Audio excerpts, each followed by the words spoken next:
If there were no communists in our government, why did we delay for 18 months, delay our research on the hydrogen bomb, even though our intelligence agencies were reporting day after day that the Russians were feverishly pushing their development of the H-bomb?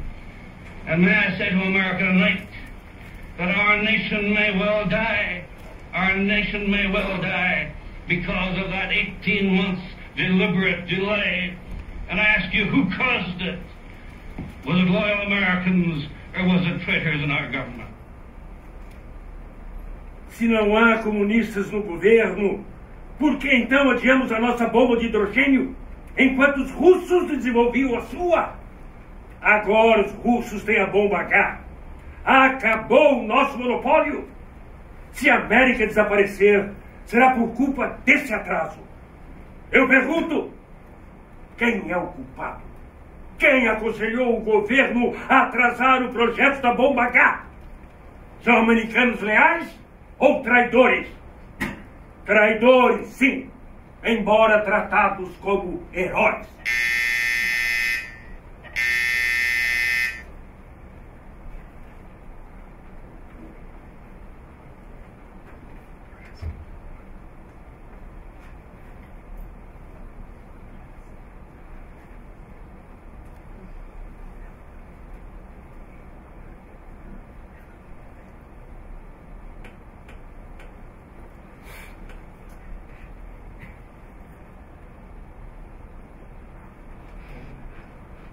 Senhor Presidente, alguém aqui assistiu à entrevista do senador McCarthy na televisão ontem à noite? Pareceu evidente que ele se referia ao Dr. Oppenheimer e a essa comissão. Não sei qual o interesse desta pergunta. Este não é um processo judicial.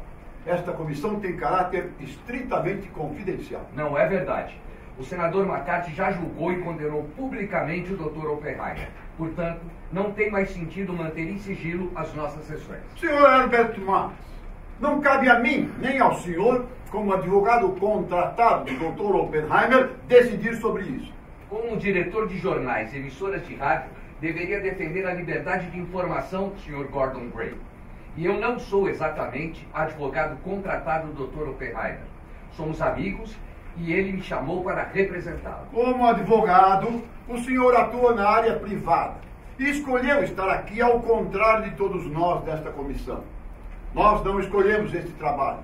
Nem eu, nem o senhor Swart Evans ou Roger Rupp. Nós fomos nomeados. É estranho não terem nomeado nenhum físico ou cientista. Dr. Evans é químico. Aposentado. Mas integrou por 20 anos a American Chemical Society. Desculpe, Dr. Evans, eu tinha me esquecido. Nem eu me lembrava mais. E eu não sou doutor. Fui apenas um discreto professor. Pode me chamar no máximo, e se quiserem, de senhor, ou você. Quer depor sob juramento, Dr. Oppenheimer? Quero. Não é obrigado. Eu sei.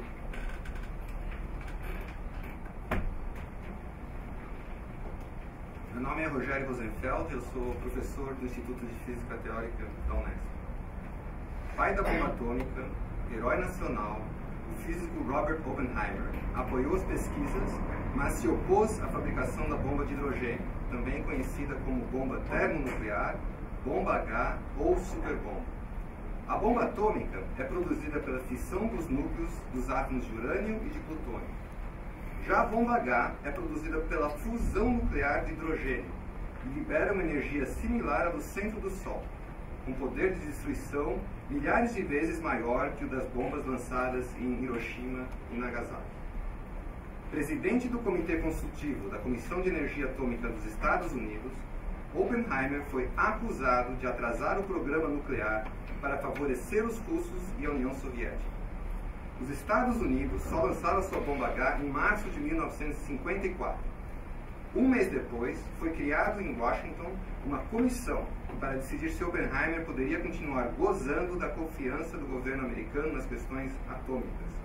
se ele era ou não inimigo da América, como acusou o senador Joseph McCarthy. A Comissão da Junta de Energia Atômica, presidida por Gordon Gray, reuniu-se pela primeira vez no dia 12 de abril de 1954.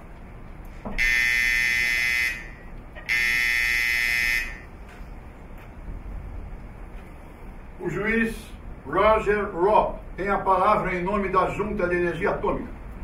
Obrigado, Sr. Gray. Gordon Gray, nobre representante da Universidade da Carolina do Norte. Eu louvo a Junta pela sua indicação. Os serviços prestados pelo senhor à Segurança Nacional na administração dos 2 últimos presidentes dos Estados Unidos o credenciam para essa tarefa. Senhor, eu não pedi para presidir esta comissão. A modéstia é uma das suas virtudes. O doutor Oppenheimer espera pelas suas perguntas. E elas não são poucas. O pai da bomba atômica. A imprensa inventou isso. O senhor não se acha o pai da bomba atômica? A bomba não é nenhuma linda criança, viu? E ela tem dúzias de pais espalhados pelo mundo. Mas ela nasceu em Los Alamos, nos laboratórios dirigidos pelo senhor, e foi lançada sobre o Japão com a aprovação do senhor. Não. Não? Não, lançar a bomba foi uma decisão política. Mas apoiou o lançamento, não apoiou? O que tu entende por apoiar? Escolher os alvos, por exemplo. Nós recebemos uma lista com os possíveis alvos. Quando diz nós, a quem se refere? A um conselho de físicos nomeado pelo Ministério da Guerra, formado por mim, Enrico Fermi, Ernest Lawrence e Arthur Compton. E os senhores 4 escolheram o alvo? Nós não escolhemos. Claro, claro. Apenas indicaram os melhores alvos. E eles deviam, segundo os senhores, não terem sido atingidos por bombardeios anteriores. Por quê? Para se calcular exatamente os efeitos da bomba. O senhor considera essa uma recomendação científica e não militar? Só não tínhamos experiência. Compreendo, eu compreendo. E foram contra o lançamento da bomba em Hiroshima. Apresentamos argumentos contra. O senhor foi contra? Apresentei vários argumentos. Contra o lançamento da bomba? Não, eu lutei contra o lançamento, se é isso que quer ouvir. Pelo menos não lutei abertamente com todas as minhas forças. Quem calculou a que altura a bomba devia ser detonada para provocar o máximo de destruição possível foram os militares ou os cientistas? Não foi nenhum de nós que decidiu lançar a bomba. Qualquer que fosse o alvo, já se sabia que a bomba mataria milhares de civis. Não sentiu escrúpulos morais? Terríveis. Isso é um pouco esquizofrênico. O quê? Tem escrúpulos morais? Fazer a bomba, escolher os alvos, determinar a altura da detonação e depois ter escrúpulos morais diante das consequências. É uma esquizofrenia que nós físicos estamos vivendo com o uso que se faz das nossas descobertas. A energia nuclear não é a bomba atômica.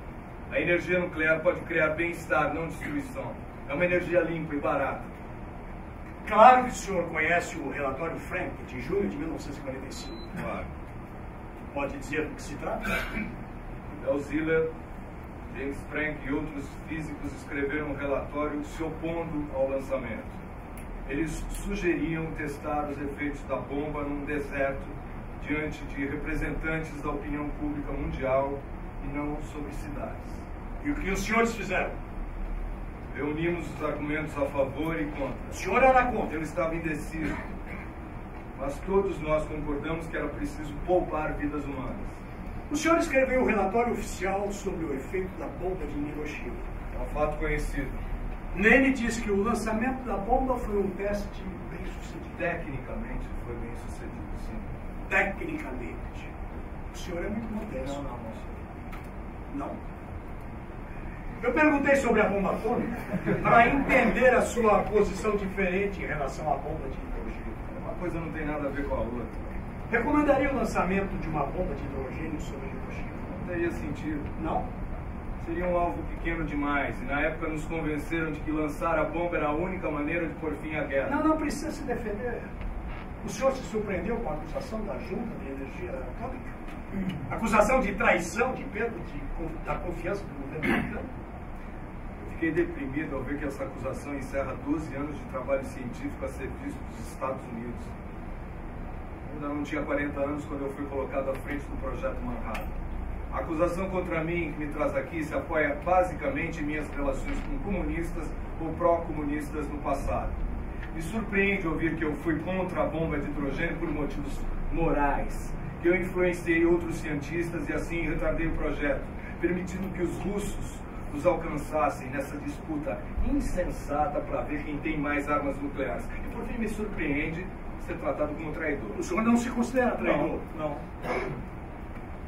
Oppenheimer era, para mim, um ídolo como cientista. Ele era a bomba atômica, o amado OP. Até que estudei os autos do FBI. Eles concluem que Oppenheimer era provavelmente agente soviético disfarçado.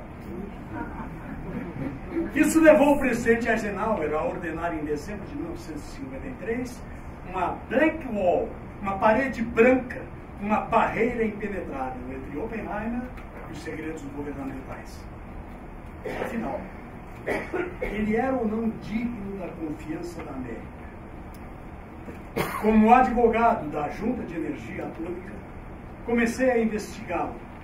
E assim, o ídolo se transformou numa esfinge a ser decifrada.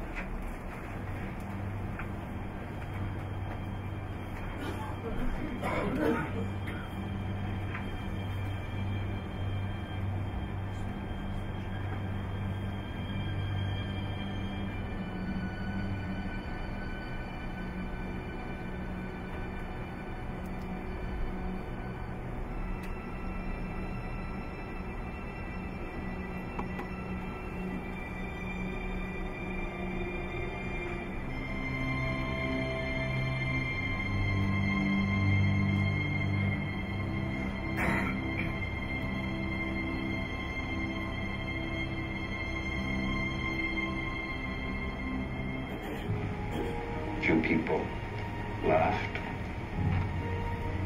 Few people cried. I remembered the line from the Hindu scripture, the Bhagavad Gita. Now I am become death, the destroyer of worlds. I suppose we all thought that, one way or another.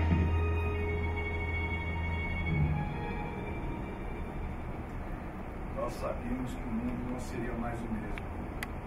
Algumas poucas pessoas se alegraram, algumas poucas pessoas choraram, a maioria ficou em silêncio. Me lembrei de uma passagem do Bhagavad Gita, texto religioso hindu do Mahabharata, que diz: agora me tornei a morte, destruidor de mundos. Suponho que todos nós nos sentimos isso de um modo ou de outro.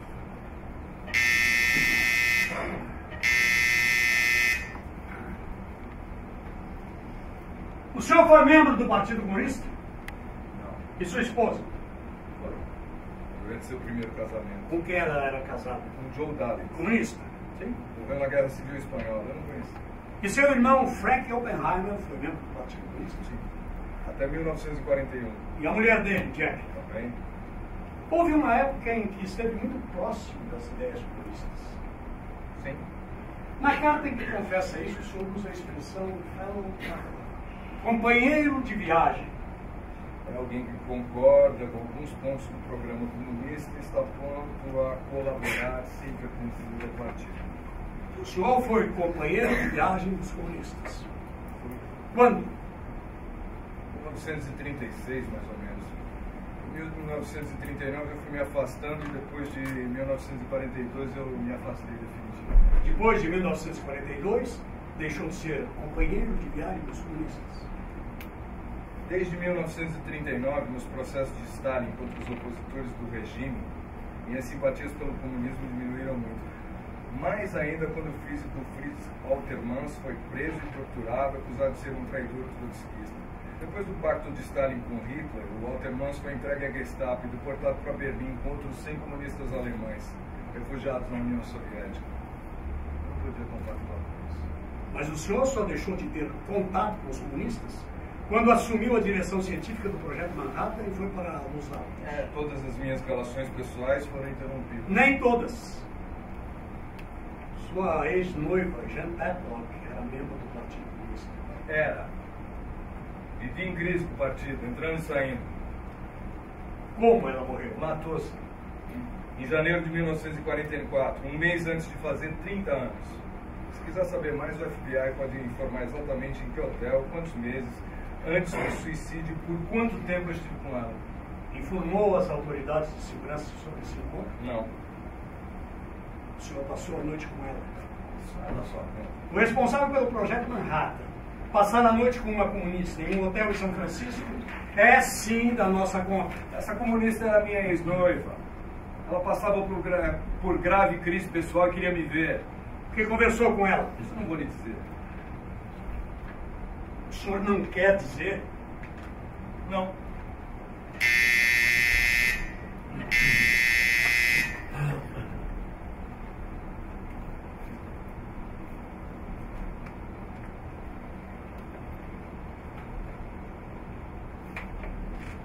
Meu nome é Rod Evans. Eu deveria, desde o início, ter me demitido dessa comissão. Na minha idade, eu não consigo conciliar a minha concepção de ciência com esses interrogatórios. O que interessa é a vida privada do Dr. Oppenheimer? O que se pretende com essas humilhações? Será que o homem humilhado é mais leal? Nas nossas universidades circula uma recomendação: não fale, não escreva, não se mexa. Como uma nação pode avançar assim? Entretanto, foram justamente os físicos que ajudaram a criar esse estado de coisas, quando transformaram seu trabalho científico em uma disciplina militar. Entre esses físicos, Oppenheimer, principalmente Oppenheimer. Nos árabes foi a ideia dele. Não sei, talvez mesmo seja impossível conter as pretensões totalitárias do Estado com as ciências. Em todo caso, eu observo dois movimentos. No primeiro, nós dominamos cada vez mais a natureza do planeta dos astros. No segundo, quase simultaneamente, somos dominados cada vez mais por máquinas estatais que querem ditar normas à nossa conduta. Os instrumentos que aperfeiçoamos para investigar o universo logo servirão para saber se nossas amizades e pensamentos obedecem a normas estabelecidas pelo Estado. Mas como pode ser novo um pensamento que obedece a regras? Talvez eu tenha exagerado, mas tenho a impressão de que, muito em breve, os cientistas acharão a coisa mais natural do mundo ser meros funcionários públicos. Pode parecer loucura na minha cabeça, mas fico pensando em tudo isso quando ouço esses interrogatórios. Será que o julgamento de Oppenheimer é apenas o começo de algo muito mais grave?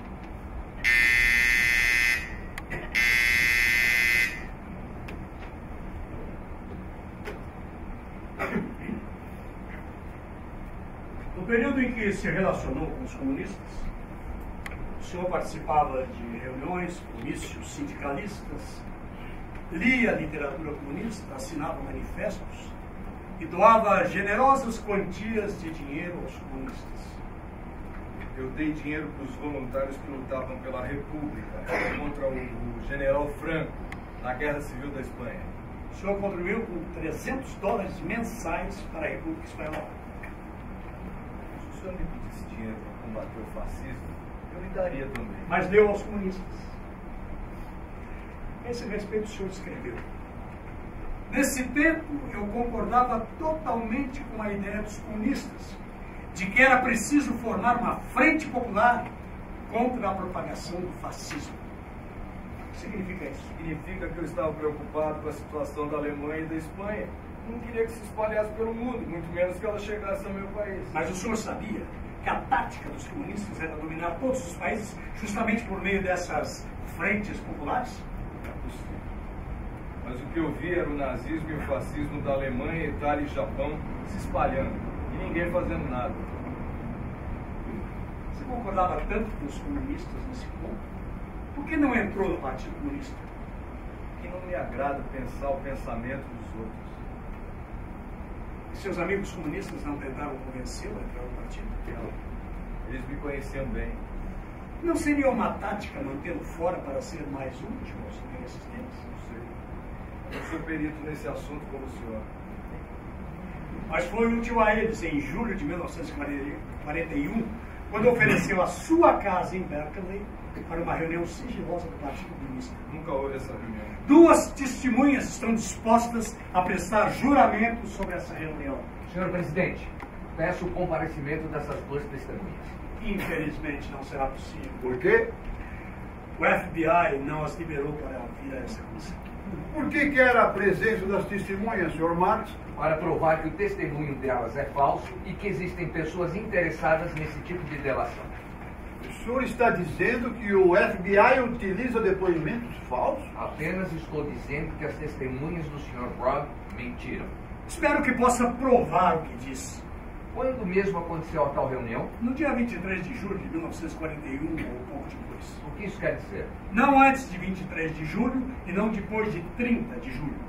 Eu quero apresentar à comissão provas que o Dr. Oppenheimer e sua esposa, entre 23 e 30 de julho, estavam em Berkeley. Não estavam em Berkeley, e sim no Novo México. Aqui está o hotel em que se hospedaram e as pessoas com quem se encontraram. Suas testemunhas não valem o dinheiro que elas recebem, Sr. Bragg.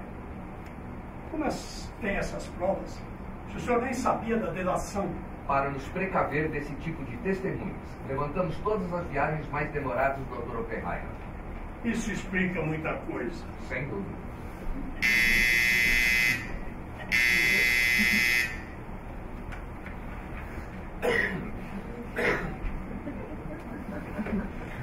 Eu não podia imaginar que havia tantos físicos vermelhos trabalhando em Los Alamos.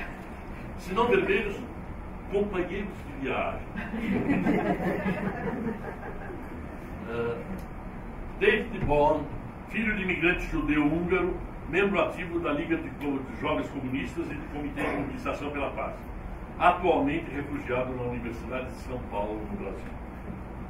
Joseph Weinberg, Joe Weinberg, acusado pelo FBI de ser espião soviético. Perdeu por isso sua cátedra na Universidade de Minnesota e viu prejudicados seus estudos sobre partículas elementares. Giovanni Rossi Lomanitz recebeu esse nome em homenagem ao anarquista italiano Giovanni Rossi, que fundou a Colônia Sicília, experiência de comunidade socialista no Brasil no fim do século XIX. Max Friedman, também acusado de espionagem, só conseguiu trabalhar na Universidade de Porto Rico. A lista é longa, eu incluí até mesmo Frank, o irmão do Dr. Oppenheimer. O que teria atraído esses jovens físicos para ideias políticas tão radicais? Afinal, que espécie de gente são os físicos? Eu confesso que nunca li Marx e essa turma toda. Ao contrário do senhor, eu nunca me interessei por questões políticas. Eu também me interessei por política durante muito tempo. Quando criança, ninguém me preparou para tudo que eu vi de amargo e cruel no mundo. Na Grande Depressão de 1929, como milhões de outras pessoas, alunos meus passavam fome e não conseguiam trabalho. Eu comecei a achar que um mundo assim não podia estar em ordem, que era preciso descobrir as causas dessa desordem. Eu compreendi então que os acontecimentos políticos e econômicos podiam afetar o cotidiano das pessoas e que eu deveria participar mais da vida social. Ou então começou a ler livros comunistas de sociologia e outros assuntos além da ciência. Sim, embora eu nunca tenha conseguido compreender o Capital de Karl Marx. Na verdade, eu não passei nem das primeiras 50 páginas. Não se esqueça. Não conheço ninguém que leu a obra de Marx e que a tenha compreendido. A não ser Rockefeller. Talvez. E o meu dentista. Cada vez que ele vai tratar do canal ou do coração, aproveita para me dizer que Marx ensina isso, Marx ensina aquilo. Eu penso que ele faz isso para me distrair. Só sei que Marx, para mim, está sempre associado à dor de dentro. De todos os filósofos conhecidos que ninguém leu, Marx é o que nos causa mais dores de cabeça. O senhor é a prova disso.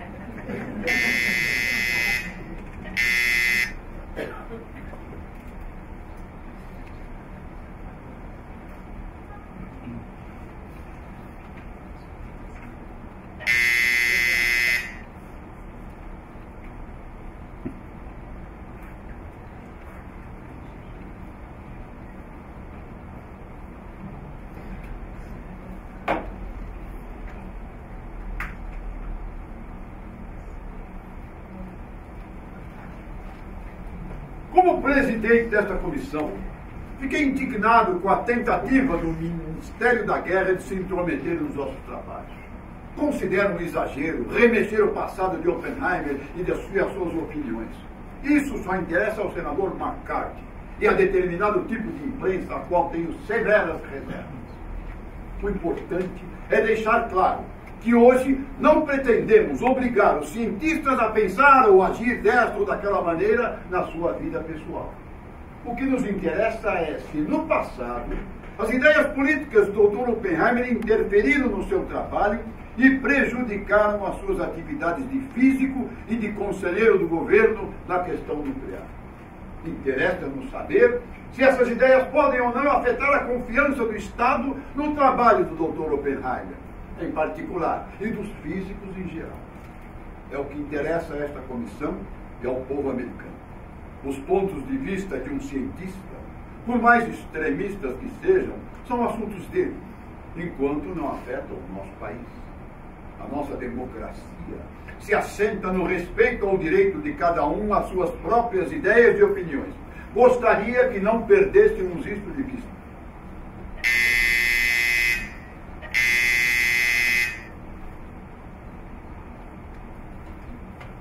Hoje o Dr. Oppenheimer comemora 50 anos. Eu tomo a liberdade de deixar de lado as formalidades desse inquérito para apresentar as minhas felicitações. Não precisa citar isso. Suponho que já tenha olhado os cartões de parabéns que recebeu. Rapidamente. Ah, com o Chevalier escreveu? Sim. Um cartão postal. O senhor já sabia, mas que... Ele assina uma velha amizade do teu Acum. De quem se trata? Colega de faculdade. Físico? Não. Professor de literatura francesa em Berkeley. Comunista? Tinha opiniões de esquerda. E do ponto de vista humano? Um dos 2 ou 3 amigos que a gente tem na vida. O senhor recebeu o Acum Chevalier em sua casa uns 11 anos atrás. Nós éramos amigos. E sobre o que conversaram? Assuntos gerais. Eu lembro bem que falamos de André Malraux. Quem? Malraux, M-A-L-R-A-U-X.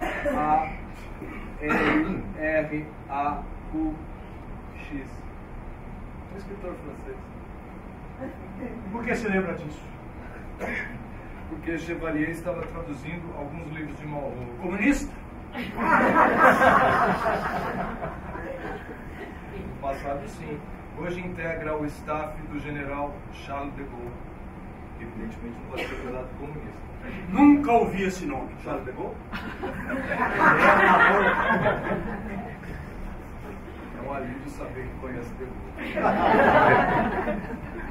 Nesse encontro com o Chevalier, além de André Malraux, ele não falou de um encontro recente com George Elton. Só para constar, quem é esse Elton? É um químico inglês. Ele trabalhou na Rússia há alguns anos. Membro do Partido Comunista? Possivelmente. Em agosto de 1943, o senhor declarou voluntariamente aos agentes de segurança do Projeto Manhattan que George Elton, a quem eu não conhecia pessoalmente,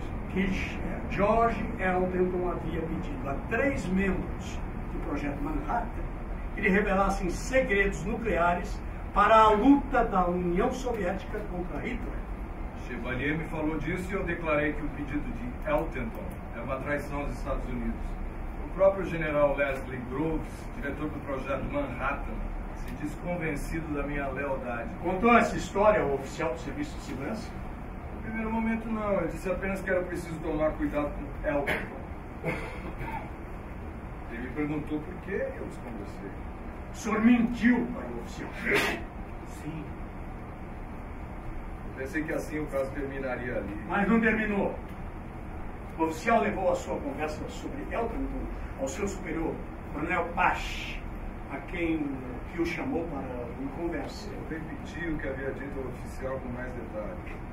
O que não era verdadeiro na história? Eltenton teria ajuda de intermediário. Intermediário. Um intermediário. O seu amigo Chevalier. O senhor falou dele ao coronel Pesch? Eu identifiquei Eltenton. Por quê? Porque eu queria manter o Chevalier fora daquilo tudo. E a mim também.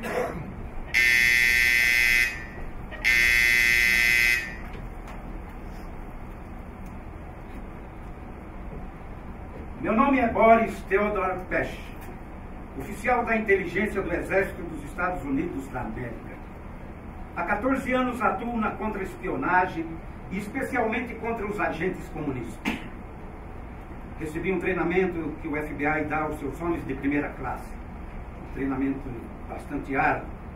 Desde então adquiri alguma experiência internacional. Em 1943, trabalhei para descobrir se os alemães estavam fazendo uma bomba atômica. Também ajudei a raptar os crânios alemães metidos nesse trabalho antes que fossem capturados pelos russos. Creio que nos saímos muito bem. Recebi um treinamento especial para lidar com cientistas. Acho que tenho jeito para lidar com eles. Hoje eu sei mais ou menos que ideias andam na cabeça de um físico nuclear e como se consegue apanhá-los com a boca na botija. Qual a sua profissão, Coronel Pesch? Professor de Educação Física. Fui boxeador. Presidente, eu gostaria de saber se o Coronel Pesch veio testemunhar por livre e espontânea vontade. Não, estou cumprindo ordens. Coronel, o senhor deverá expressar apenas as suas opiniões e está desobrigado de obedecer a qualquer ordem. O que levou o senhor a entrar em contato com o Dr. Oppenheimer em 1943? Um possível caso de espionagem em Berkeley. Era estranho que todos os suspeitos estivessem ligados de um modo ou de outro ao Dr. Oppenheimer. Sempre que a gente chegava a um nome, o sujeito logo ia pedir socorro ao Dr. Oppenheimer. Por isso consegui que o FBI autorizasse as nossas investigações em Berkeley sobre espionagem. E o que descobriu? Que ele tinha sido provavelmente membro do Partido Comunista e ainda mantinha relações com os comunistas. Aconselhei o Pentágono a afastar o Dr. Oppenheimer do projeto da bomba e de qualquer função do governo. E se isso não fosse possível, que a gente colocasse ao lado dele 2 agentes como guarda-costas. Nossos conselhos não foram acatados nem pelo Pentágono, nem pelo general Groves. E como foi a sua conversa com o Dr. Oppenheimer? Muito agradável, sem hostilidades. Eu falei do meu prazer de estar com ele e ele disse que o prazer era recíproco. Já me conhecia, claro, desde que cheguei a Berkeley. Quando eu disse que queria arrancar dele o máximo de informações sobre espionagem, ele não se aborreceu. É o seu dever. Na despedida eu disse estar satisfeito em encontrar nele uma atitude tão positiva com o nosso trabalho. Para muitos cientistas isso não é nada fácil, comentei. E ele quis saber se eu me referia a alguém especial. E eu o tranquilizei. Não me refiro a Niels Bohr. Quando a gente trouxe ele da Dinamarca, voando a 12 mil metros de altura, foi preciso tirar a bordo o avião desmaiado, porque ele se esqueceu de usar a máscara de oxigênio. Nunca vi sujeito mais avoado. Niels Bohr esteve com o senhor em Los Alamos? Por pouco tempo. Como todos eles usavam. Por pouco tempo. Como todos eles usavam também continuaram. Nicholas Beck. Mas ele não quis ficar. Por quê? Agora vivendo xingando, dizer que estávamos transformando a ciência em um departamento das Forças Armadas. E que logo que entregássemos o porrete atômico nas mãos dos militares, eles usariam para bater. Isso angustiava. Niels Bohr foi o homem mais encantador que eu disse. O senhor deseja interrogar o Coronel Pesch? Sim. Quero fazer uma pergunta de ordem psicológica. A personalidade do Dr. Oppenheimer é de compreensão fácil ou complicada? Complicada, muito complicada. Portanto, para se formular um juízo sobre ele, é preciso conhecê-lo bem, não é? Sim. O senhor conhece bem o Dr. Oppenheimer? Conheço muito bem o prontuário dele. Falou com ele quantas vezes? Uma. E acha que se conhece melhor um homem pelo seu prontuário do que conversando com ele pessoalmente? No nosso trabalho, eu prefiro o prontuário. Durante quanto tempo o Dr. Oppenheimer foi seguido pelas forças de segurança do Exército e pelo FBI? 13 ou 14 anos. E encontraram alguma prova de que ele tivesse sido indiscreto a ponto de colocar em risco o seu trabalho? Não, nenhuma prova. Ou que tivesse sido desleal com o seu país? No caso do Chevalier, não há dúvida de que ele preferiu proteger um amigo. Ficou provado que Chevalier era inocente. Não foi possível provar a sua culpa. É diferente. E o que aconteceu com o Chevalier?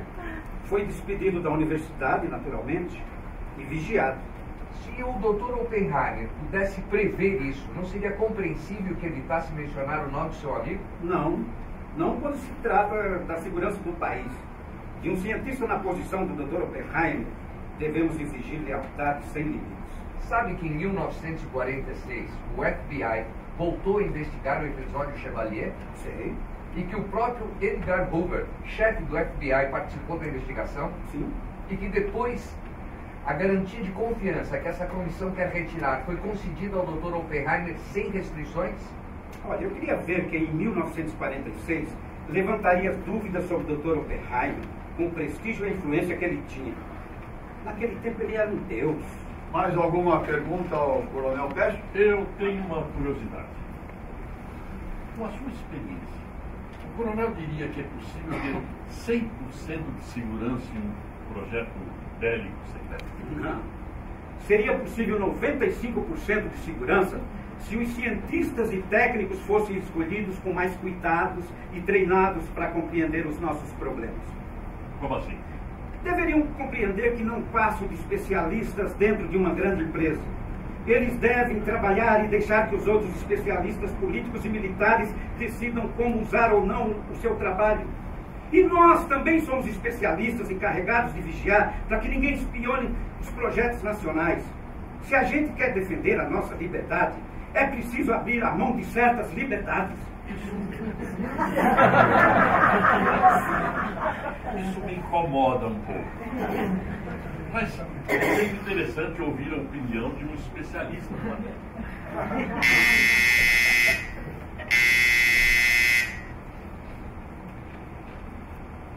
A comissão chama John Lansdale Jr., ex-coronel do Exército dos Estados Unidos. Como o coronel Pest, que acaba de depor, o senhor foi membro do Serviço de Inteligência e Segurança do Projeto Manhattan? Fui, durante a guerra. Quer depor sob juramento? Como preferir. Eu não quero fugir da regra. Senhor John Lansdale Jr., o senhor jura dizer a verdade, toda a verdade e apenas a verdade? Juro. Pode nos informar a sua profissão atual? Advogado em Ohio. Onde estudou? Harvard. Dr. Herbert Marx. Durante a guerra, o senhor era o encarregado de conceder garantia de segurança ao Dr. Oppenheimer? Não negava. Era uma decisão difícil. Por quê? Havia um consenso de que ele era o único homem capaz de comandar os trabalhos da bomba atômica em Los Alamos. Mas os relatórios do FBI aconselhavam que ele fosse afastado do projeto. E qual foi a sua decisão? Mandei que fosse vigiado. Seguimos seus passos, abrimos suas correspondências, ouvimos seus telefonemas e até lhe preparamos armadilhas. Enfim, usamos todos os abomináveis meios de costume. E durante o tempo todo, procurei ter conversas frequentes com ele e sua mulher. Queria saber que tipo de homem ele era, o que pensava, como pensava, para comprovar se era ou não como o FBI o acusava. E qual foi a sua conclusão?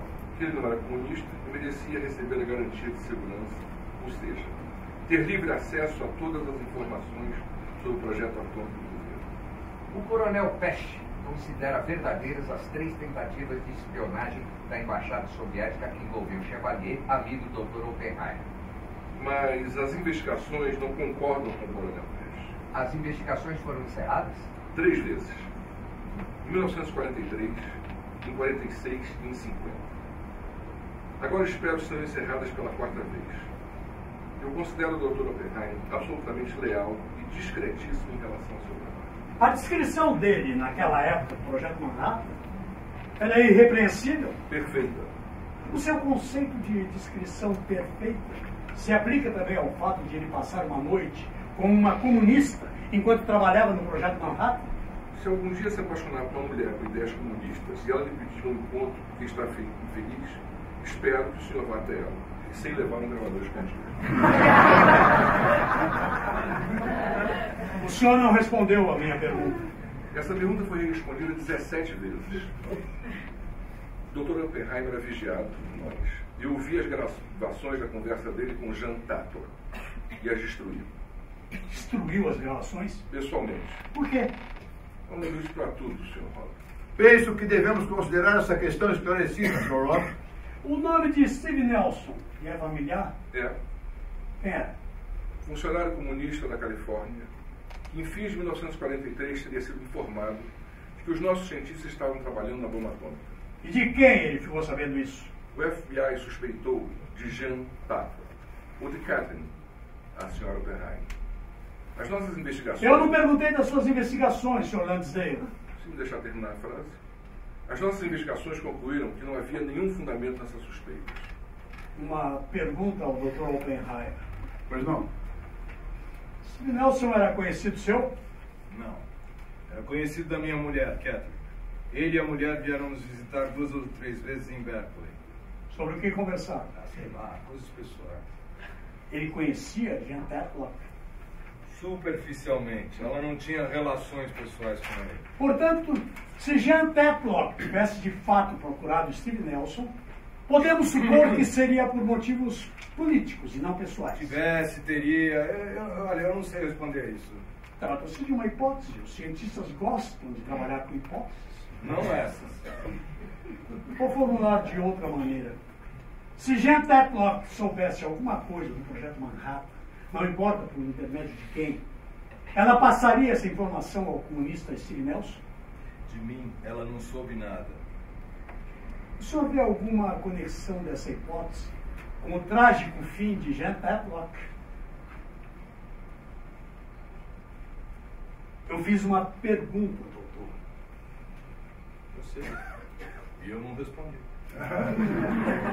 Senhor presidente. Atendendo ao pedido da defesa, não vamos autorizar mais perguntas ao Dr. Oppenheimer. Neste momento, quem está depondo como testemunha é o Sr. Lansdale.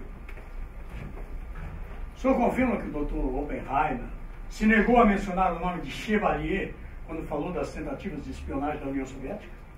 Ele não se negou a mencionar o nome de Chevalier. Apenas não mencionou. Decidiu que isso não interessava. Mentir parece característica dos cientistas. Característica de cientista é decidir pela própria cabeça o que interessa ou não em uma investigação. Ele não foi o primeiro nem o último cientista a dificultar o meu trabalho. O senhor se julga no dever de defender o Dr. Oppenheimer perante essa comissão? Eu estou procurando ser o mais objetivo possível. Suas respostas me deixam com dúvidas sobre isso. As suas perguntas é que me deixam em dúvida sobre os objetivos dessa comissão. Me preocupa muito que a histeria que se espalha por aí contra comunistas esteja contaminando essa comissão. O senhor quer dizer que esse inquérito é uma manifestação de histeria? Eu quero dizer... Sim ou não? Eu me recuso apenas sim ou não. Se o senhor continuar assim... O quê? Se o senhor me deixar falar até o fim, responderei com prazer. Por favor. Creio que a histeria anticomunista que se espalha atualmente é perigosa para a nossa vida social e para o nosso modelo de democracia. O medo e a demagogia se sobrepõem à lei e à justiça. Uma última questão. É certo que na época, 1943, os oficiais de patentes inferiores à sua eram contrários à concessão de garantias de segurança ao Dr. Oppenheimer? Se tivesse me baseado apenas nos relatórios do FBI, eu também seria contrário. Mas o sucesso de Los Alamos, a bomba atômica, isso sim foi obra do Dr. Oppenheimer. Senhor presidente. Com a palavra, Ward Hughes. Obrigado. Sr. Lansdale, quando concluiu que o Dr. Oppenheimer não era comunista, o que o senhor entendia por comunista? Quem julga ter mais deveres com a Rússia soviética que com o seu país. Essa minha definição não tem nada com ideias filosóficas ou políticas. E quais eram as ideias políticas do Dr. Oppenheimer? Extremamente liberais. Me permite interrogá-lo sobre uma hipótese? Pois não.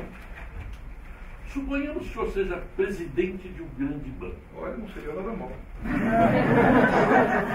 O senhor empregaria alguém que tivesse sido amigo de assaltantes de banco? Se ele fosse competente.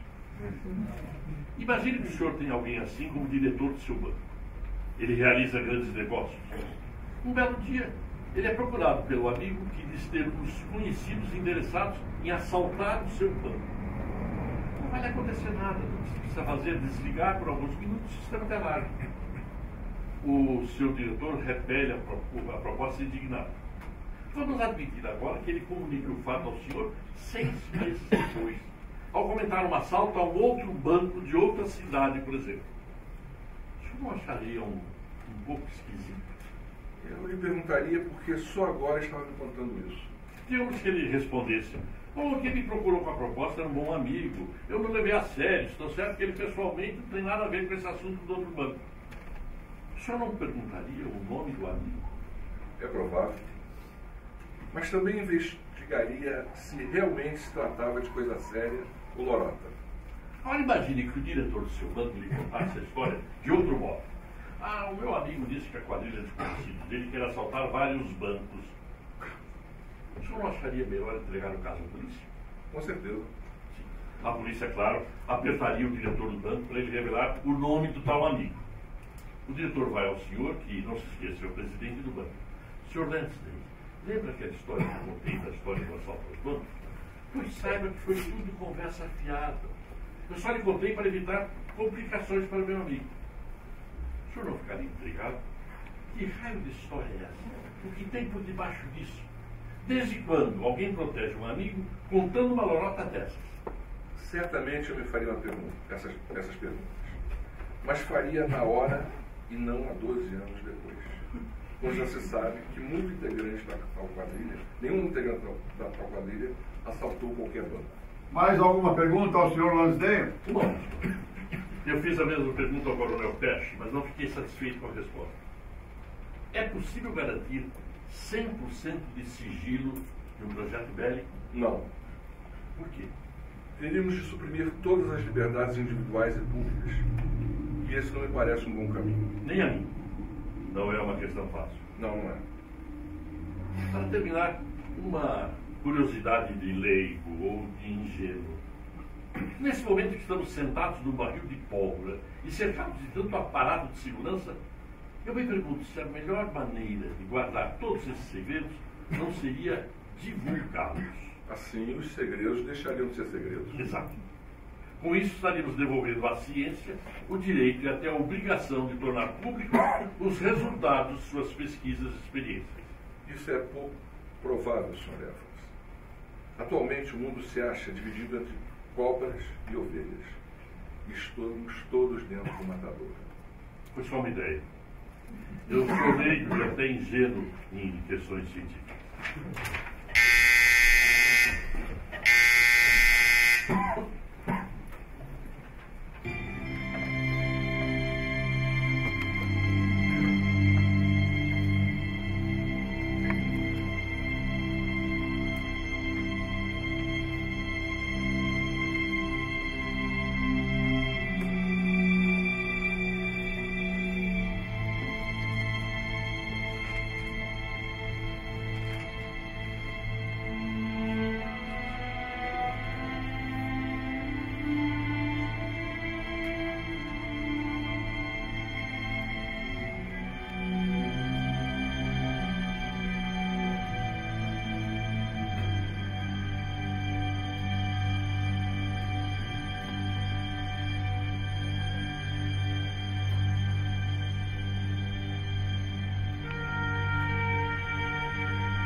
batizada de Ivy Mike, a primeira bomba de hidrogênio dos Estados Unidos foi testada às 7 horas e 15 minutos da manhã do 1º de novembro de 1952.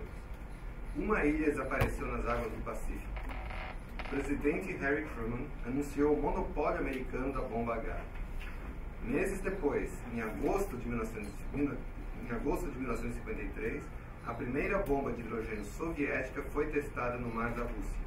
O primeiro-ministro George Malenkov declarou: os Estados Unidos não têm mais o monopólio da bomba de hidrogênio.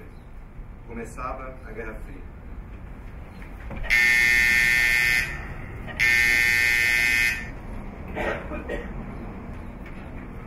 Aconteceu o que eu temia. O New York Times publicou a carta da Junta de Energia Atômica com acusações ao Dr. Oppenheimer, feitas por testemunhas nesta comissão, para responder o que considero uma campanha contra ele, campanha que jamais aprovei.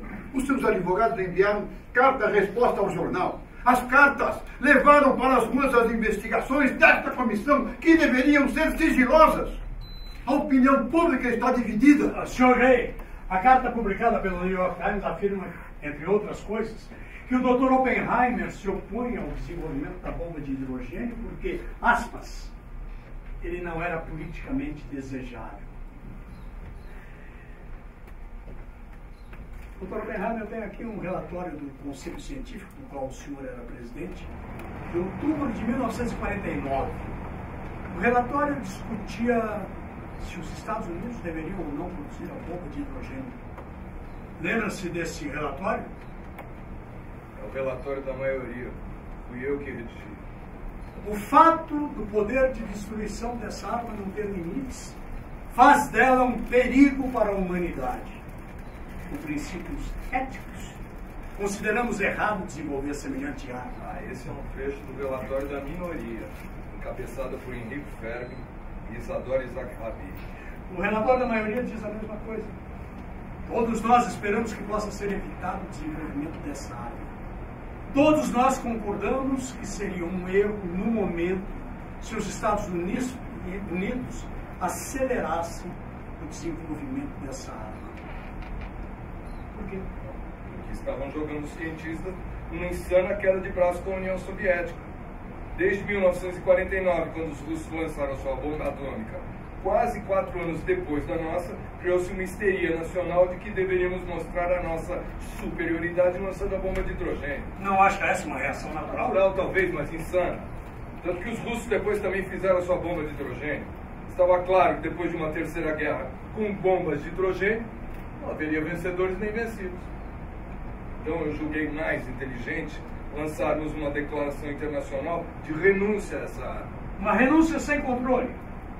Os russos declararam em Genebra em 1946, depois das bombas no Japão, que não aprovariam nenhum controle sobre fabricação de armas atômicas. Por que acredita que em 1949, quando redigiu esse relatório, os russos interromperiam o seu programa nuclear?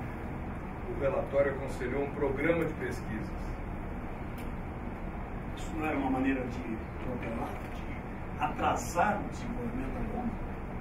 O relatório sugeriu um programa de pesquisas de 5 anos. Porque o modelo que nós tínhamos era ruim, era péssimo. Por isso nós pedimos mais tempo. O seu prognóstico estava certo? Não. Em 1951 surgiram algumas ideias brilhantes.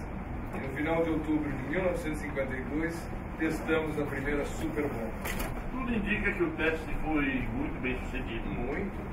Em 10 minutos, uma ilha desapareceu nas águas do Pacífico. 9 meses depois, os russos também tinham a sua superbomba. Andrei Sakharov. Conhece esse nome? Deve ter perguntado. Ele é o pai da bomba atômica russa, não é? Um sinal superior à nossa. Superior em quê? Os russos explodiram a chamada superbomba seca, muito mais leve e que não necessitava de dispositivo de esfriamento. Estrategicamente, isso era tão importante assim? Os nossos primeiros modelos de bomba H eram tão pesados que só com carros de boi conseguiríamos levá-las até o alvo. Senhorinas, eu não sei se o que eu vou dizer aqui é segredo, mas em 1942, antes de Los Alamos, o Dr. Oppenheimer pensou em fazer uma bomba termonuclear. Uma bomba pelo menos 10 mil vezes mais potente que uma bomba atômica. O senhor teria tido escrúpulos morais em desenvolver uma bomba dessa? Em 1942? Não. Os escrúpulos vieram muito mais tarde. Suponho que os escrúpulos morais... Vamos deixar de lado a palavra morais, por favor. Ok. Imagino que seus escrúpulos em relação à bomba de hidrogênio surgiram depois de Hiroshima. O senhor trabalhou na bomba de hidrogênio? Colaborei como consultor. Em 1951, eu reuni os principais cientistas em uma conferência. Estávamos entusiasmados com as novas possibilidades e muitos voltaram a usá-las. E de quem eram as ideias mais geniais? Principalmente de Teller. Edward Teller. Os computadores de John von Neumann também foram importantes. Como as contribuições de Hans Bethe e de Henrique Fermi. O senhor voltou a usá-los? Tinha outras tarefas. Na área termonuclear, a minha contribuição foi insignificante. Eu tenho aqui uma patente de invenção da bomba termonuclear registrada pelo senhor em 1994. Nela consta também o nome de Teller. Sim. A patente foi concedida em 1946. É fato que recebeu apelos de Teller para ir aos Álamos, mas recusou, dizendo que desejava manter-se neutro na questão da bomba H. É possível que o senhor quisesse manter-se neutro? Teller queria ver aprovado a todo custo o programa da superbomba. Eu fui encarregado de examinar os prós e os contras, até que o presidente dos Estados Unidos ordenou o programa de urgência. Mesmo assim, se recusou a bombar a Rosada. Achei correto assumir a responsabilidade do programa. Mesmo depois que ele foi ordenado pelo presidente? Eu continuei considerando a superbomba uma arma infame e que seria melhor que não existisse. Mas eu apoiei o programa de urgência. Como?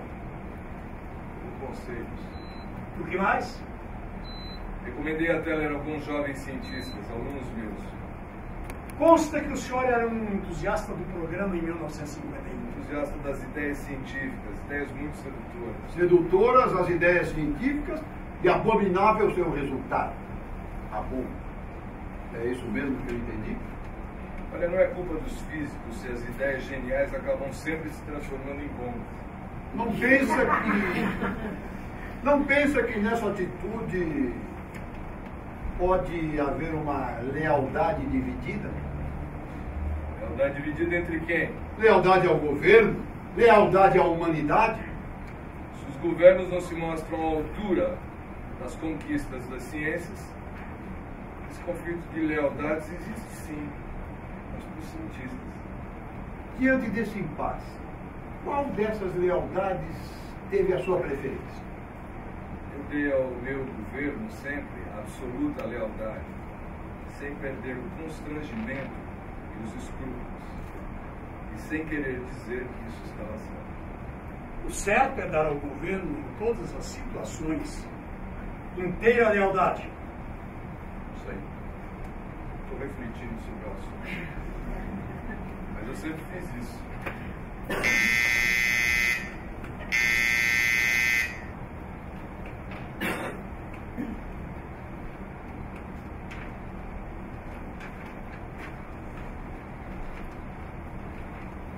A história antiga registra o extermínio de uma ou outra tribo, de uma ou outra etnia, de um ou outro povo.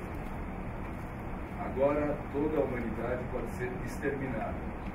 É o que acontecerá se não desenvolvermos a convivência política de que o planeta precisa. A possibilidade do apocalipse é uma realidade. Sabemos disso. Mas o perigo ainda não nos parece suficientemente próximo. Achamos que ainda há tempo, mas não temos muito mais tempo.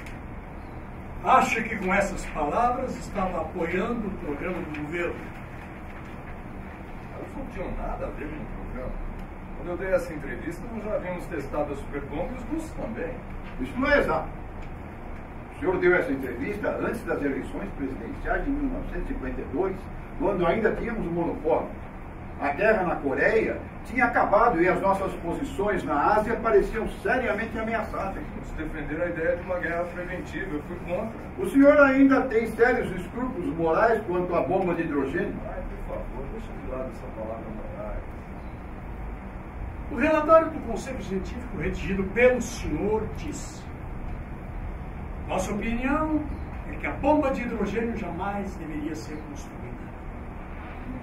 Quando o presidente ordenou o programa de urgência, qual foi a sua reação? Me demitir. Apesar das suas recomendações, a bomba foi testada no final de 52. Eu temia que esse teste sepultasse qualquer esperança de um acordo mundial pelo desarmamento. Por isso eu era contra os testes nucleares. Dr. Oppenheimer, o Estado que gasta enormes somas de dinheiro em pesquisas pode ser impedido de usar livremente o resultado dessas pesquisas? Se esses resultados permitem a destruição da humanidade, sim. Por isso o senhor defende que os Estados Unidos procurem se entender com a Rússia soviética. Olha, se o outro lado fosse o diabo em pessoa, a gente deveria se entender com o diabo em pessoa. Eu tenho confiança no poder final da razão. Como o senhor nota que uma nova ideia é realmente importante? Quando um sentimento de profundo pavor toma conta de mim. Se o senhor é o pai da bomba atômica, Eu nunca pedi esse título. quem, na sua opinião, seria o pai da bomba de hidrogênio? Edward Teller, sem dúvida.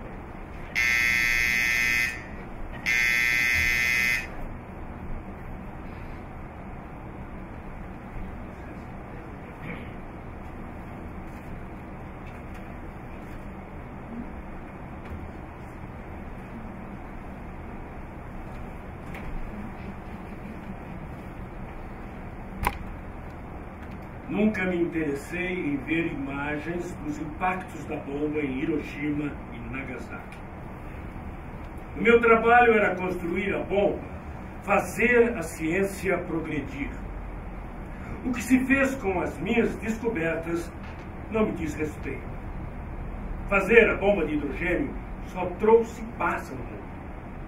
Veja a história e compare como, a partir da segunda metade do século XX, o mundo viveu com menos guerras e menos mortes. A beleza da ciência não deve conhecer limites. Não temos de nos preocupar com política, dinheiro ou questões éticas. Nosso dever como cientistas é descobrir sempre mais. Mas reconheço que o saber sem moral é incompleto, assim como moral sem ciência de pouco vale.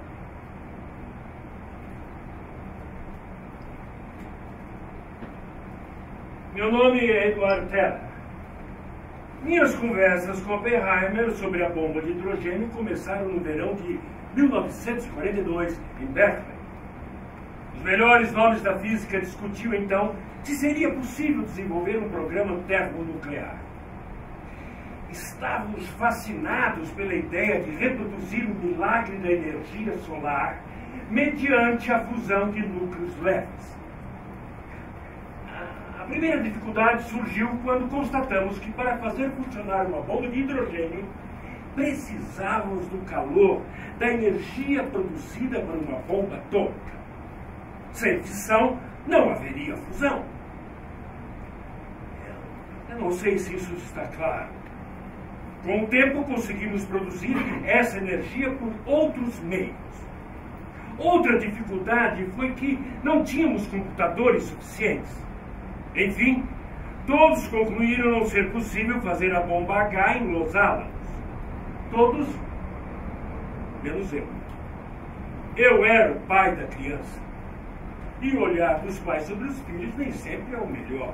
Quando surgiram as condições para produzir a bomba H? Logo depois do teste da bomba atômica em Alamogordo. Nós queríamos... Oppenheimer, Fermi, Betty, os melhores entre nós, queríamos nos dedicar de corpo e alma à bomba de hidrogênio. Bem, aí aconteceu Hiroshima e Oppenheimer decidiu que o melhor seria abandonar o programa. Depois de Hiroshima, os cientistas pareciam estar de ressaca, como aquelas ressacas depois de uma enorme bebedeira.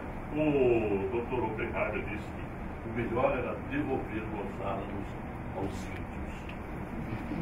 Dizem que disse isso, eu não posso garantir. E depois de Hiroshima, ele abandonou Los Álamos quando poderíamos fazer a superbomba imediatamente. Se ele ficasse em Los Álamos e apoiasse o programa, não tenho dúvida de que conseguiríamos. Logo que terminou a guerra, muitos outros competentes cientistas teriam colaborado. Tempos depois, em 49, ficou mais difícil reunir tantas boas cabeças. Para deixar bem claro, nós poderíamos ter feito a bomba H mais cedo. Acredito que sim. Mais cedo quando? Se tivéssemos começado em 45, ela estaria pronta provavelmente em 48. Portanto, antes que os russos tivessem a bomba atômica.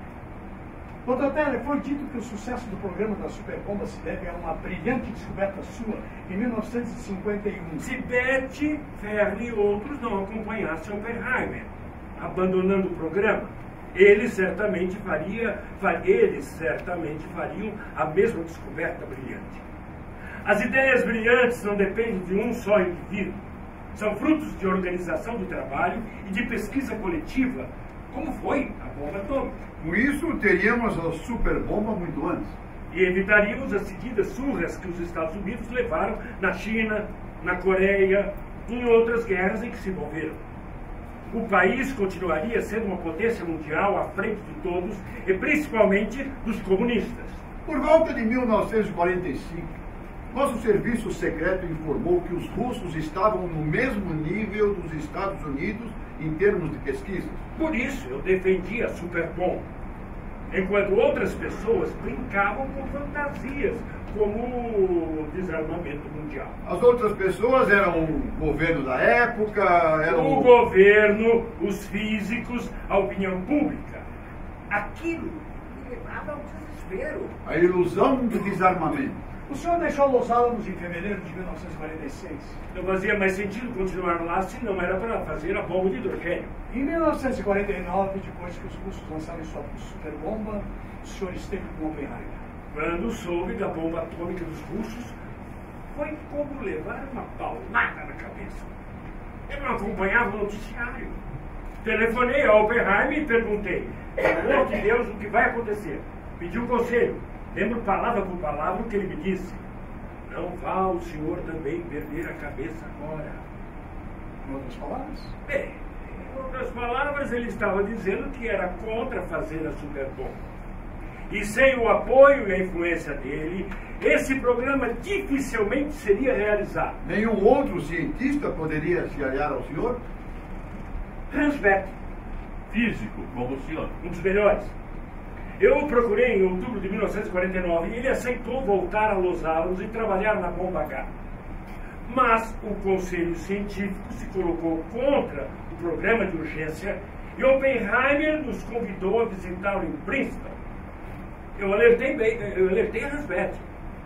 Depois de conversar com Oppenheimer, você não vai querer mais ir a Los Álamos. E ele foi? Quando saímos do encontro com Oppenheimer, Bethe me disse para ficar sossegado que ele continuava decidido a ir a Los Álamos. 2 dias depois, me telefonou. Edward, pensei no assunto. Não posso ir. Ele teria voltado a falar com Oppenheimer? Acredito que sim. Consta que depois o Dr. Oppenheimer apoiou o programa de urgência para a superbomba, quando o presidente deu ordem de levá-lo adiante. Não me lembro desse apoio.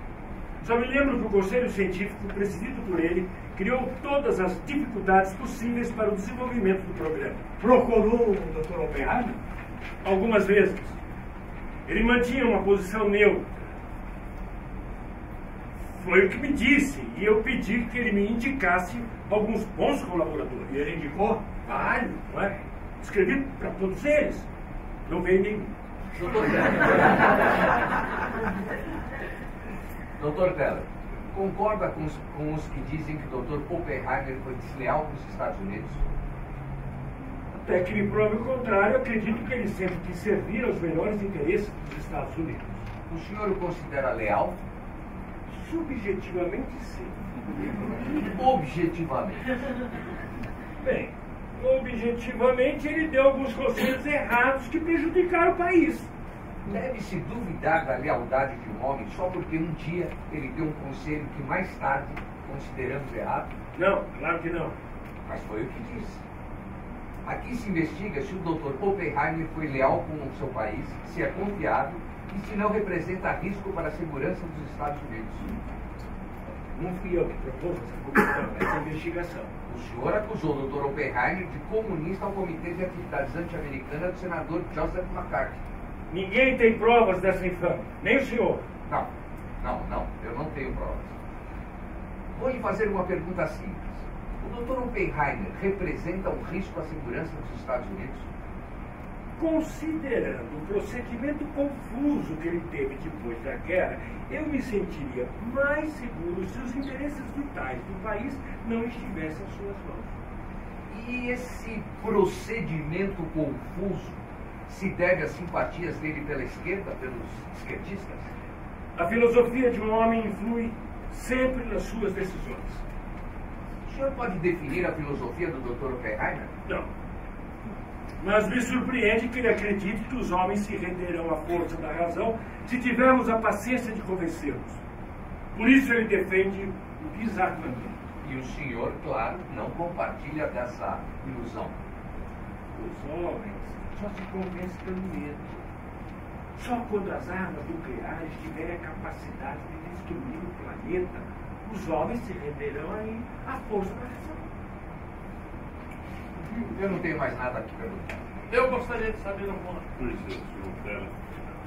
O entusiasmo é um requisito para o desenvolvimento de armas? Sem entusiasmo não teríamos feito a bomba atômica em 1945 e nem a bomba de hidrogênio. Muito bem.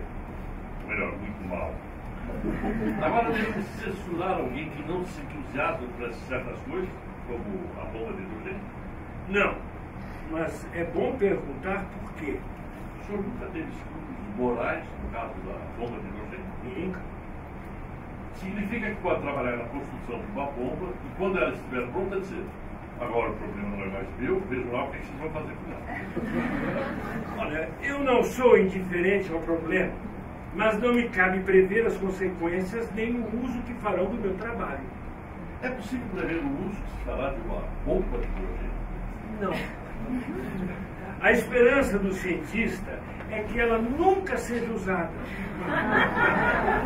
Mas o princípio em que ela se baseia, a energia mais barata e poderosa que pode ser produzida, isso sim pode mudar para melhor a face da Terra. É nisso que apostamos. Que Deus te ouça. Quando Otto Hahn chegou à fissão do urânio, ele não estava pensando em utilizar aquela energia para fazer bombas. E quem foi o primeiro a pensar nisso? Oppenheimer. E foi uma ideia muito fecunda, que só os ingênuos podem chamar de imoral. Peço que o senhor me explique isso. Eu estou velho demais para entender sozinho. Veja, as descobertas da ciência em si mesmas não são boas nem más, morais ou imorais. Elas são o que são. Podem ser usadas para o bem ou para o mal. Isso vale tanto para a energia elétrica quanto para a energia nuclear. E ao longo da sua difícil evolução, a humanidade sempre acaba aprendendo a usar essas descobertas para o bem. E o senhor disse que não confia na força da razão. Confio nos fatos. E nos jornais que nos testes com a superbomba houve um terrível acidente. Bikini Atoll. Morreram 23 pescadores japoneses. Creio que sim. O senhor chama isso de acidente? O pesqueiro foi envolvido em uma tormenta de poeira radioativa. O vento do mar mudou de repente. E qual foi a sua reação? Nomeamos uma comissão para estudar o caso. Conseguimos melhorar muito as previsões meteorológicas para os testes futuros. Que espécie de gente são os físicos? Como assim? Eu já perguntei isso ao Dr. Oppenheimer. O que ele respondeu? Pode repetir, Dr. Oppenheimer? Que somos pessoas iguais a todas. Claro. Só que os cientistas precisam de um pouco mais de imaginação e de um cérebro um pouco melhor. Fora isso, Oppenheimer tem razão. São pessoas iguais a todas. Obrigado. Mas eu ainda estou curioso em saber que espécie de gente são os físicos. Doutor Oppenheimer, o senhor quer fazer alguma pergunta ao doutor Pedro? Não. nada a perguntar ao Dr. Teller. Mas, se essa comissão permitir, eu gostaria de dizer mais algumas palavras. Por favor. Toda descoberta científica subverte a ordem das coisas. Subverte as nossas ideias sobre o mundo, sobre a natureza, sobre o universo.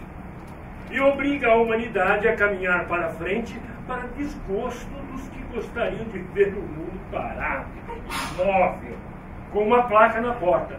Favor não incomodar. Foi assim quando se descobriu que a Terra não é mais que um pequeno planeta entre milhões de outros. Foi assim quando conseguimos reduzir a matéria, que parecia complexa, a algumas partículas elementares capazes de liberar enormes quantidades de energia. Se continuarmos nosso trabalho sem pensar nas consequências, obrigaremos a humanidade a se organizar em função dessas novas descobertas, desses novos conhecimentos, e acabar com essa divisão do mundo em dois, um livre e o outro escravo. Só Deus sabe se para chegar a isso será necessária uma guerra nuclear, como no passado foram necessárias tantas guerras intermináveis e talvez até mais cruéis. Deus queira que não precisemos de uma guerra nuclear para a humanidade aprender a usar melhor os avanços da ciência. Por minha coerência, estou farto de ler nos jornais que sou um belicista incorrigível. Espero que um dia possam ver em mim um amigo da paz. Isso se sobrevivermos, como exigem todas as abolições. Dr. Teller, pois se o seu diagnóstico não estiver certo e acontecer uma guerra nuclear, não teremos a quem nos queixar, nem por que nos queixar. É isso que o senhor tinha a dizer? É isso que eu tenho a dizer. Obrigado. Pode se retirar, por favor. Sim. A próxima testemunha, Dr. Hans Bethe.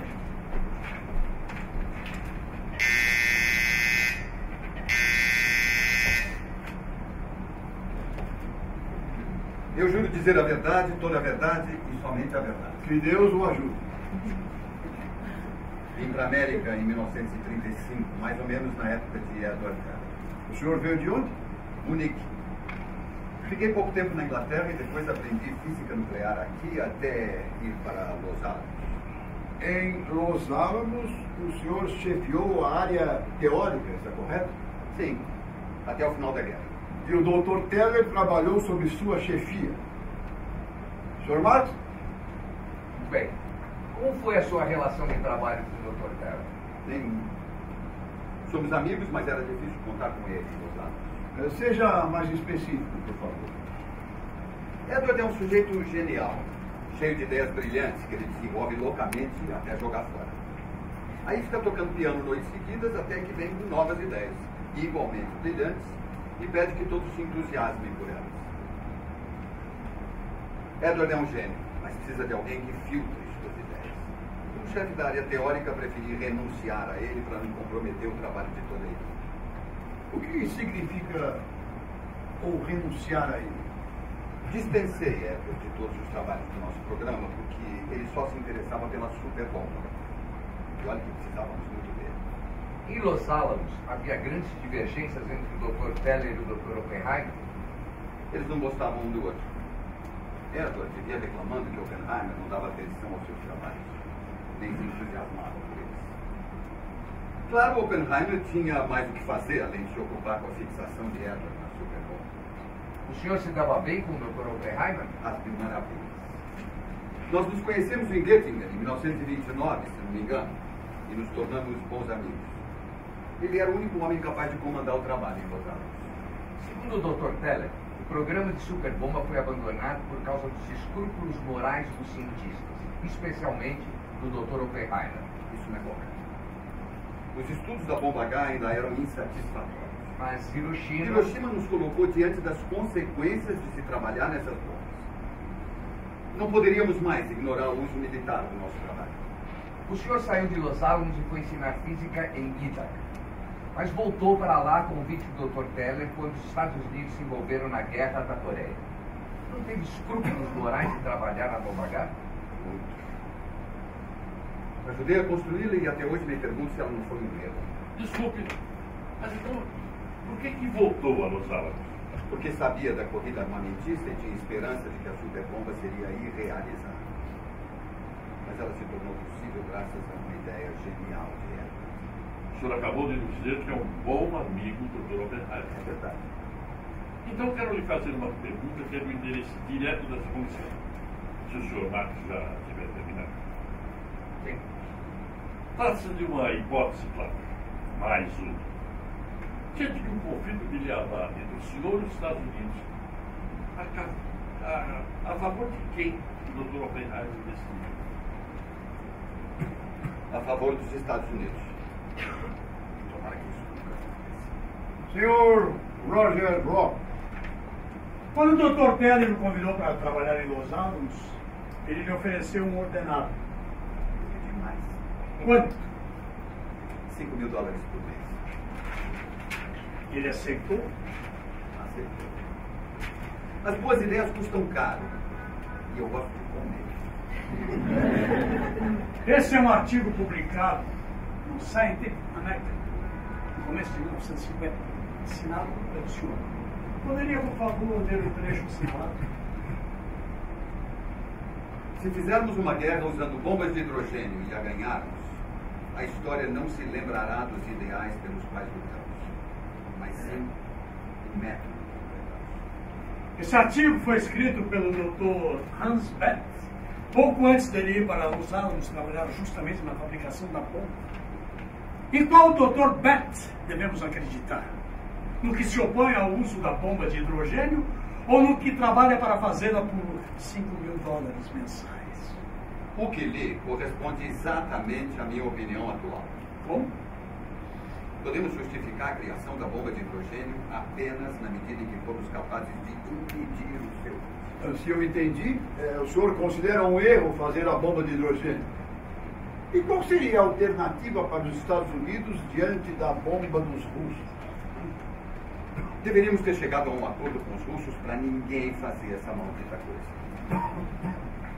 Para o Dr. Teller, uma guerra atômica não causaria necessariamente mais sofrimentos do que as guerras anteriores. Qual é a sua opinião? Nem ouvi esse disparate, muito menos dizer o que penso. Desculpe. Tudo bem. Esta comissão agradece a sua presença, Dr. Bethe. Era o meu dever. Posso pedir ao Dr. Oppenheimer, por favor, de me telefonar para o hotel para terminar aqui? Mas quanto tempo nós ficaremos aqui hoje, senhor presidente? Talvez pudéssemos deixar os depoimentos que faltam para amanhã, senhor Roth.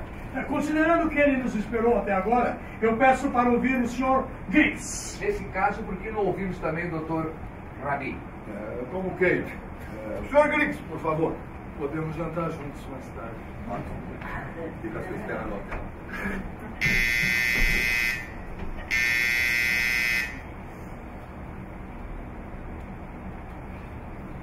David Tessiel Griggs. Podem me chamar só de Griggs. Eu gostaria de depor sob juramento.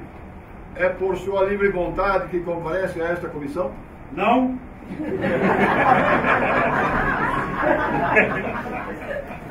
Recebi ordem da Força Aérea. Neste caso, devo informar que o senhor deverá expressar aqui apenas e tão somente a sua própria opinião, entendido? Perfeitamente. Qual o seu posto atual na Força Aérea? Cientista-chefe. Qual sua área? Geofísica. Conhece o ponto de vista do Dr. Oppenheimer sobre a bomba de hidrogênio? Conheço. Recebemos todos os seus relatórios e pareceres. E o que diz a respeito?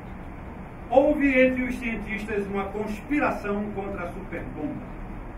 Esse grupo era chefiado pelo Dr. Oppenheimer. Esta é a sua opinião pessoal? Sim.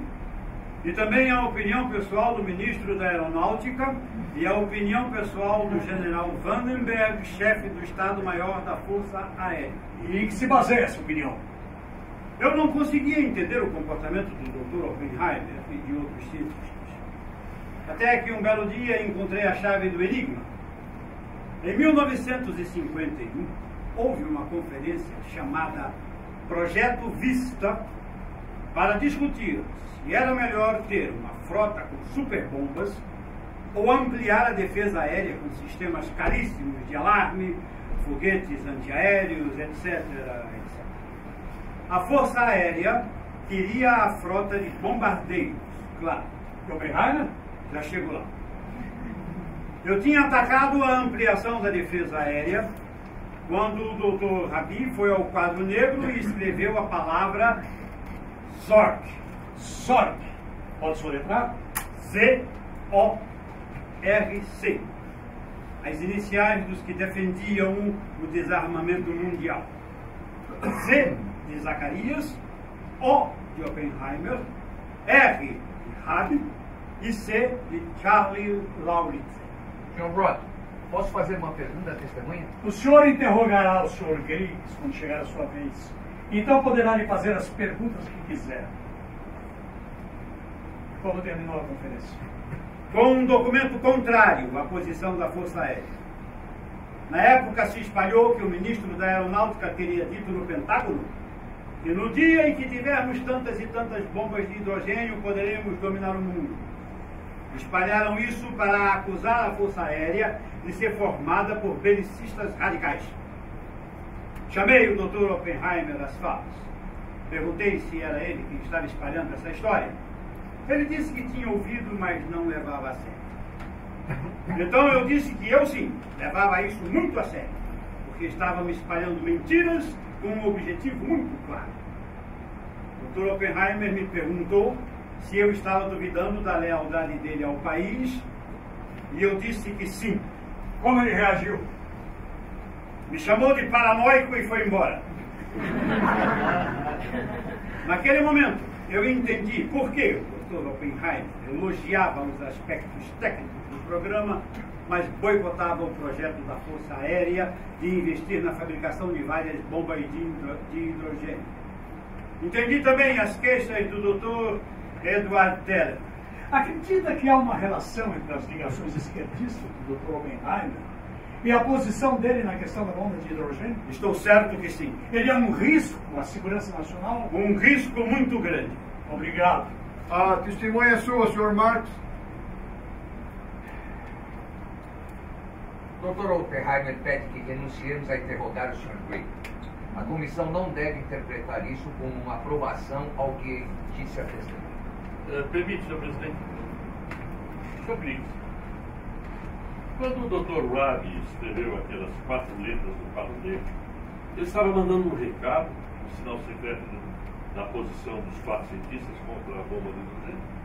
Foi o que eu disse. Havia muita gente na conferência?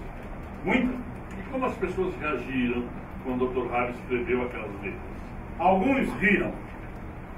Se estivesse envolvido numa conspiração, quisesse mandar um recado a outros conspiradores, o senhor acharia inteligente escrever o recado num quadro negro? Eu não disse que aquele foi um gesto inteligente. Além do mais, eu nunca estive metido em conspiração. Nem eu. Mas se eu tivesse, iria combinar como agir com os demais conspiradores e não escrever os seus nomes no lugar público. Uma coisa não tem a ver com a outra. Fato é que Rabi escreveu o nome dos 4 no quadro negro. Zork, C de Zacarias, O de Oppenheimer. O senhor já disse isso. Estou satisfeito. Está dispensado, Sr. Griggs. Muito obrigado. A última testemunha é o Dr. Rabi. Creio que ele já está aqui, Sr. Presidente.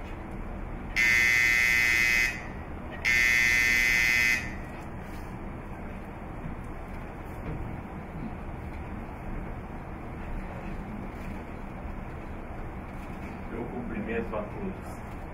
Vejo que estão cansados, querem ir para casa. Meu nome é Isadore Isaac Rabi. Os pais do Oppenheimer foram mais prudentes na escolha do nome dele. Julius Robert. Isadore Isaac Rabi. Jura que vai dizer a verdade, toda a verdade e somente a verdade com a ajuda de Deus? É, que Deus me ajude.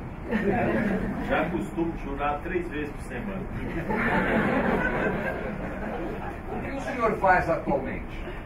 ensino física na Universidade de Colômbia. Poderia nos dizer as funções, os cargos que o senhor ocupou no governo?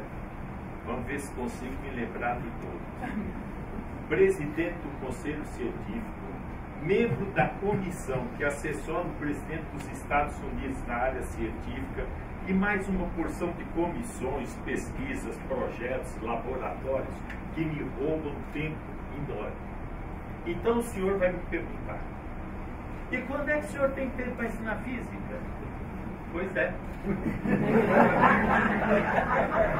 Eu não quero tomar muito do seu tempo. Para o Oppenheimer, eu tenho todo o tempo do mundo. Eu poderia estar aqui no lugar dele.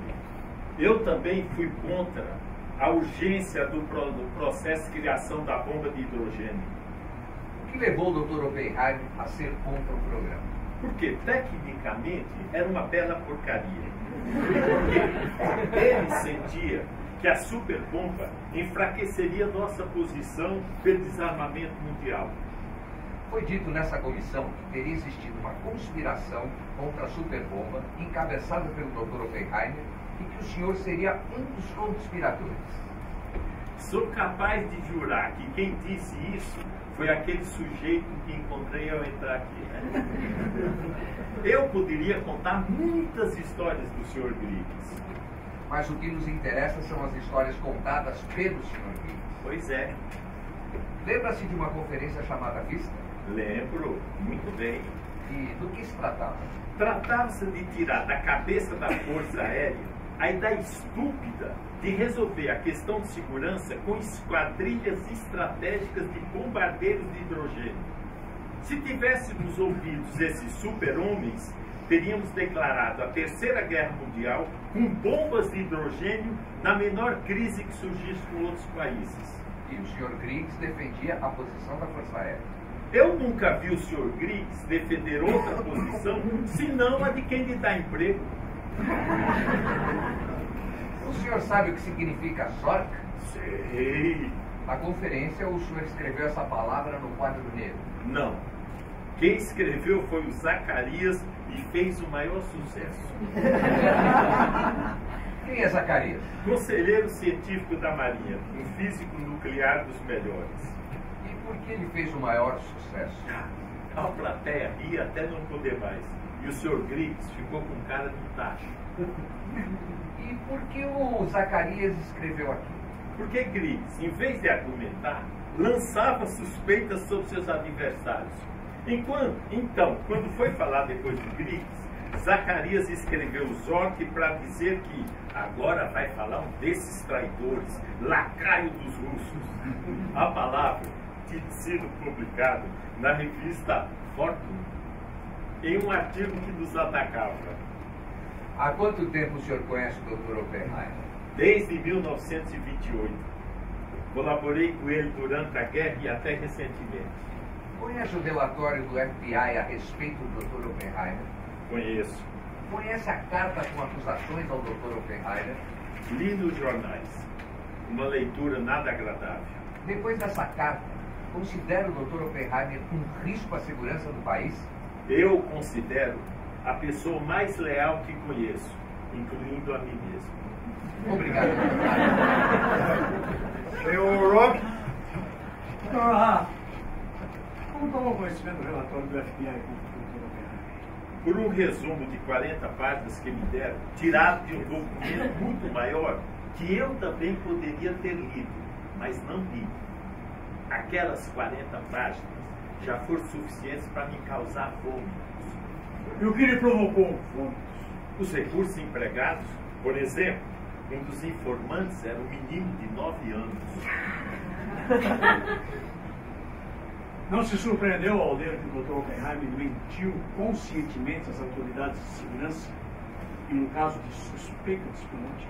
Sabendo o que aconteceu a inocentes acusados de espionagem, eu compreendo que Oppenheimer tenha omitido o nome de um amigo para protegê-lo. E mesmo assim o considera a pessoa mais leal que conhece? Sim, porque eu conheço há 25 anos. E se hoje existe uma física americana, o mérito é de Oppenheimer e de uns poucos físicos da nossa geração. Eu não duvido disso. Mas eu perguntei outra coisa. Se é leal, quem mente para proteger um amigo? O caso Chevalier é insignificante e eu já respondi sobre isso. O importante é que depois dele, esse homem a quem acusam de desleal fez a bomba atômica. Não uma, mas várias. O que vocês estão querendo? Levantar provas contra Oppenheimer repetindo sem parar a mesma história? Ouça que o senhor contribuiu com dinheiro para pagar a defesa de Oppenheimer nessa comissão. Sim, a justiça nesse país custa caro.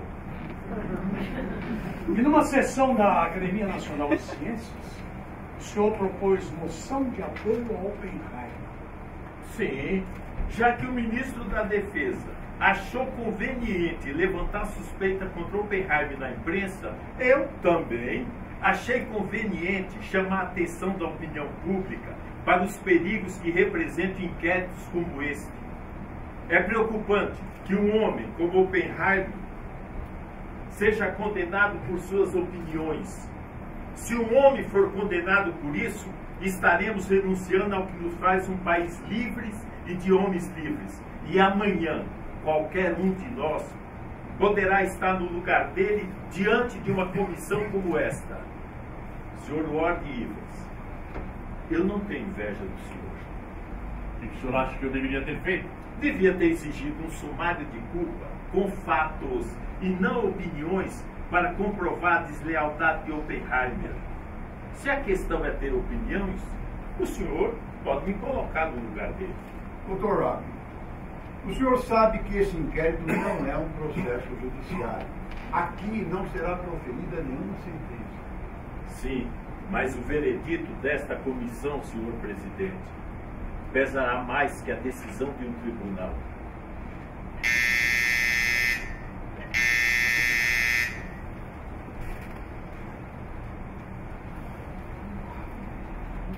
No dia 14 de maio de 1954, minutos antes das 10 da manhã, o físico Julius Robert Oppenheimer entrou pela última vez na sala 2022 da Junta de Energia Atômica em Washington para ouvir a decisão da comissão. O primeiro a falar foi Gordon Gray, que apresentou o parecer dos membros da comissão. Eu não concordei e por isso não assinei esse parecer. Com a opinião contrária do Dr. Evans, a comissão concluiu que ao mentir conscientemente às autoridades de segurança, em grave suspeita de tentativa de espionagem, o Dr. Robert Oppenheimer se colocou claramente fora das normas. A lealdade aos amigos é uma das mais nobres virtudes, mas ser leal aos amigos acima dos deveres com o próprio país e sua segurança é, sem dúvida, inconciliável com os interesses nacionais. Em resumo, resumindo, o Dr. Oppenheimer não merece mais a confiança incondicional do governo e da Junta de Energia Atômica. Em seu voto vencido, Ward Evans escreveu que ao mentir conscientemente, não vejo no Dr. Oppenheimer nenhum risco à segurança. As suas ligações comunistas são anteriores ao período em que ele se dedicou à construção da bomba atômica em favor da América. Sobre a bomba de hidrogênio, ele não tinha apenas o direito, mas o dever de defender a sua opinião. Assinado Ward Evans. Quando eu entrei nessa sala, eu estava disposto a me defender. Eu não vi em mim nenhuma culpa. Eu me considerava vítima de uma conjunção de forças políticas deploráveis. Porém, ao rever a minha vida e tudo que eu fiz, eu me pergunto se eu não cometi de fato uma espécie de traição, como se diz aqui, como se disse aqui. Ao entregar as nossas pesquisas a quem nos paga, sem pensar nas consequências, nós cometemos uma traição ao espírito da ciência.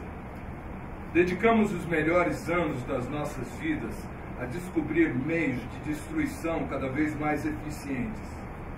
Quando achamos normal o nosso trabalho ser vigiado e pago por instituições militares, imagino no que se teriam transformado uma situação semelhante às ideias de Copérnico, ou as leis de Isaac Newton. Ao ouvir tanto aqui se fui leal ou não ao meu país, eu me pergunto se todos nós, cientistas, não somos exageradamente leais aos nossos governos. Hoje, o mundo assiste fascinado, mas apreensivo às descobertas científicas. Porque são mínimas as esperanças de que aprendamos a viver em harmonia e que os avanços da ciência e da tecnologia possam devolver ao trabalho humano a sua função criadora. Parece cada vez mais utópico pensar que a energia nuclear possa ser produzida facilmente em todos os lugares e sem grandes custos. A nossa esperança é bem frágil, mas é só o que nos resta. Nós, cientistas, estamos em uma encruzilhada. Nunca tivemos tanta importância e nunca fomos tão impotentes. Nós conhecemos o pecado do orgulho de querer interferir no curso da história humana, orgulho de achar que sabemos o que é melhor para todos. Foi um erro. Será sempre um erro.